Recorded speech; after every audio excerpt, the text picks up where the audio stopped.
Sana yaşadığım hiçbir şey dakika ya, ne ayaksınız siz ya? Eşi de gelince... ölebilirdi.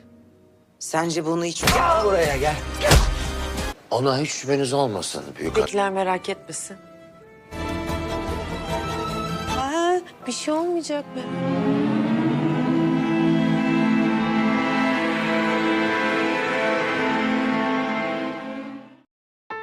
Ferit berhasil membelokkan mobilnya sehingga semua penumpang selamat. Bahkan Halis B telah diterbangkan untuk berobat. Sedangkan di tempat lain, Suna harus membatalkan kepergiannya dengan Abidin karena dia ditangkap polisi ke atas tuduhan kematian Aizen. Ferit dan yang lainnya terpaksa harus ganti mobil karena mobil sebelumnya remnya rusak. Akan tetapi di waktu yang sama, Qasim dihubungi Abidin memberitahukan bahwa putrinya ditangkap polisi. Alhasil saat itu juga semua meluncur. Abidin memberitahukan berita yang sangat mengejutkan. Aizen telah meninggal. Jadi Suna dituduh sebagai pembunuhnya karena telah mendorongnya dari tangga. Di tengah keterkejutan semua orang, Bibi Sevika muncul meminta pertanggungjawaban. Jelas tidak ada satupun yang percaya karena sebelumnya mereka melihat secara langsung bagaimana Aizen baik-baik saja. Karam melapor kepada Cicek bahwa ia baru saja selesai membuat permainan kecil untuk memberikan efek kejut. Cicek lantas mewanti-wanti untuk tidak menyentuh Halis B. Sebaliknya, Cicek juga memberitahu bahwa ia berhasil menghentikan kepergian Abidin dan Suna. Di kantor polisi, keluarga Sanli masih tidak habis pikir bagaimana Suna bisa dituduh dengan tuduhan seperti itu. Ketika diinterogasi, Suna tentunya tidak bisa menjelaskan bagaimana ia membunuh Aizen. Dan yang ia lakukan hanya membantah, ia tidak pernah mendorongnya. Sayangnya pengacara yang dikirim keluarganya juga tidak cukup membantu karena Suna juga tidak memiliki bukti pendukung. Ferit lantas mencoba memperjelas, bertanya sendiri kepada Suna apakah Aizen mengetahui perbuatan mereka malam itu. Tapi Suna justru marah-marah, ia tidak membunuh siapapun. Masalah di antara mereka sudah dianggapnya selesai, terlebih setelah mendengar percakapannya dengan Cengiz B. Jadi sekarang Suna akan fokus kepada bayinya, sedangkan Ferit harus fokus dengan Seiran. Keluar ruangan, Ferit mengatakan tidak ada perkembangan yang signifikan. Satu-satunya informasi berada di rumah sakit. Mereka harus menanyakan kronologi kematian Aizen. Ferit akhirnya mengajak Seiran, namun dalam suasana hati yang tidak menentu. Orhan tiba di kantor polisi memberitahukan jika ada masalah pada pengereman mobil. Di saat yang sama, Suna dijebloskan ke penjara. Selama di perjalanan, Ferit bertanya kepada Seiran apa yang ia sembunyikan bersama Suna. Seiran mengaku bahwa ia kesulitan hamil dan sedang menjalani perawatan. Mendengar itu, Ferit marah karena ia harus diberitahu mengenai masalah penting seperti ini. Hanya saja, Seiran juga memiliki alasan bahwa akhir-akhir ini Ferit hanya disibukkan dengan senjata. Pengacara mendesak Abidin untuk segera mencari bukti yang kuat untuk bisa menyelamatkan istrinya.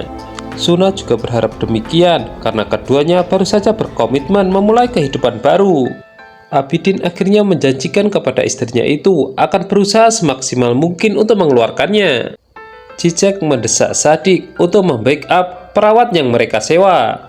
Sementara itu, Qasim diberi kesempatan untuk menjenguk Suna. Dia pun juga berjanji akan segera mengeluarkan putrinya itu. Semua orang kini tengah berusaha.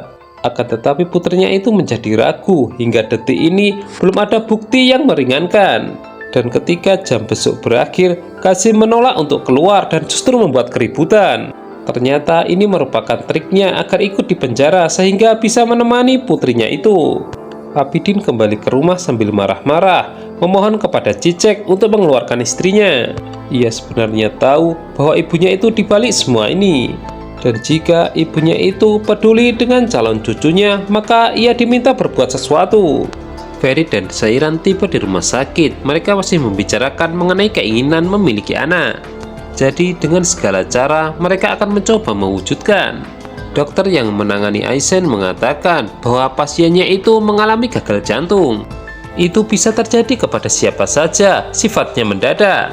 Sayangnya laporan detailnya tidak bisa diakses. Ferit justru menemui sesuatu yang mencurigakan. Karam marah besar mengetahui Abidin mengancam Cicek. Jika diizinkan, maka ia akan memberi Abidin pelajaran. Hanya saja Cicek terlalu cinta pada putranya tersebut. Sementara itu, Orhan pergi ke bengkel untuk mengetahui penyebab rem gagal berfungsi. Sayangnya mekanik mengatakan jika masih butuh waktu untuk mendiagnosis. Di tempat lain, Ifakat, Gulgun, dan Esme mendatangi Bibi Sevika. Tujuannya, selain mengucapkan bela sungkawa, ia berharap laporan polisi bisa dicabut. Bahkan Esme bersimpuh memohon belas kasihan karena Suna tengah hamil. Ia yakin putrinya tidak bersalah kalau perlu diadakan autopsi. Seiran menyarankan kepada Ferit untuk menyelidiki siapa saja orang yang masuk ke ruangan Aizen. Ferit langsung tahu jawabannya dan mengajak Abidin keluar. Sementara itu Bibi Sevika tidak mau berkomentar apapun. Kehilangan putri semata wayangnya sudah sangat menyakitkan, ditambah lagi permohonan autopsi. Ifakat merasa belum puas hingga melanjutkan interogasi apakah ini ada hubungannya dengan Cicek. Belum mendapatkan kepastian mengenai keselamatan Suna, Esme semakin frustasi. Terpaksa Gulgun harus menenangkannya bahwa ini butuh proses. Satu hal yang mereka bisa lakukan hanyalah mencari bukti yang meringankan. Selain itu, apapun yang mereka lakukan hanya akan menjadi sia-sia. Perawat pria yang mencurigakan diintimidasi Abidin dan Ferit. Sayangnya, ia pelit membagikan informasi apapun. Sementara itu, Seiran fokus dengan seorang nenek yang mengabadikan momen kelahiran cucunya. Ferit dan Abidin akhirnya dikeluarkan dengan paksa oleh petugas keamanan karena sudah melewati batas. Seiran yang tengah fokus melihat foto-foto di sekitar ruangan Aizen tiba-tiba mendapatkan kabar bahwa Ferit dan Abidin terusir. Dan mereka akhirnya memilih mengalah. Esme dan Gulgun kebingungan karena Ifakat tidak pulang bersama mereka. Di sisi lain, Ferit menginstruksikan kepada Cengiz-bey untuk mengikuti perawat yang mencurigakan. Sementara itu, Kazim menunjukkan kasih sayangnya terhadap Suna. Apa yang telah terjadi di masa lalu telah mereka lupakan. Dan sekarang Kazim akan membuktikan janjinya jika dia akan berubah. Sayangnya tiba-tiba Kazim diampuni dan dikeluarkan dari sel. Suna pun sangat sedih karena harus mendekam sendirian. Kilas balik memperlihatkan perawat pria yang mencurigakan disuap oleh Sadik untuk membunuh Aizen. Dan dirinya kini tengah diincar. Ia meminta bantuan kepada Sadik. Orhan akhirnya mendapatkan informasi mengenai rem yang tidak berfungsi itu kesengajaan oleh ulah manusia. Dan di rumah semua temuan dibahas dan Abidin muncul. Kesimpulan mengerucut bahwa ini adalah ulah Cicek. Abidin semakin tersudut oleh ulah keluarganya karena semua menuntut pertanggungjawaban dirinya juga. Dan disinilah Abidin akhirnya berubah arah meskipun ia tidak tahu apa-apa. Fokusnya hanyalah menyelamatkan Suna dan bayinya. Jika memang ini ada hubungannya dengan ibunya, Abidin siap membantu apapun itu. Suna merasakan kesepian dan juga merasa bersalah. Padahal di luar orang-orang yang mencintainya begitu peduli. Keesokan harinya semua berkumpul untuk berbicara dengan pengacara. Waktu tidak bisa menunggu, mereka harus menemukan bukti ketidakterlibatan Suna sebelum kasus ini disidangkan. Ferit dan Seiran memberanikan diri kembali ke rumah sakit dan meminta foto kemarin untuk dilihat. Hal itu berbanding terbalik dengan di sel. Suna merasa putus asa. Abidin lantas meminta sedikit waktu untuk segera mencari bukti. Asalkan istrinya itu berjanji untuk tetap bertahan, itu demi bayi mereka juga. Foto-foto yang dilihat Seiran dan Ferit mengenai bayi. Tentu ini menggugah rasa ketidaknyamanan mereka, karena keduanya tentu sudah ngebet ingin mendapatkan momongan juga. Hingga pada suatu momen mereka menangkap perawat yang dicurigai keluar masuk kamar Aizen. Dari situ keduanya meminta izin meminjam kamera yang mereka pinjam itu untuk dijadikan bukti. Ferit juga menginformasikan ini kepada Cengiz-bey untuk segera memburu perawat yang mereka curigai itu. Abidin sudah tidak tahan mendengarkan keluhan Suna. Ia lantas memohon kepada ibunya itu, apapun akan ia lakukan asalkan istrinya bebas. Di kantor polisi, waktu kunjungan kembali diberikan untuk menjenguk Suna. Namun karena tidak ada yang bisa mereka temukan, tentu Suna sangat putus asa. Dia hanya memikirkan bagaimana bayinya nanti. Sementara itu, Cengiz-bey mengaku kepada Ferit telah menemukan lokasi orang yang mereka buru. Ini berita yang menggembirakan. Cengiz-bey diminta untuk segera memberikan kabar. Di sel, Suna terus merasa bersalah. Ia tidak ingin bayinya lahir di penjara. Dia pun berandai-andai jika saja ia tidak bertengkar dengan Aizen dan mendorongnya jatuh dari tangga. Orhan dan Ifakat sengaja mendatangi Bibi Sevika agar masalah ini cepat selesai.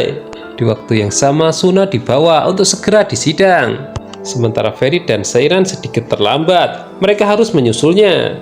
Dan untuk memberikan rasa tenang kepada Esme, mereka mengaku telah mendapatkan bukti.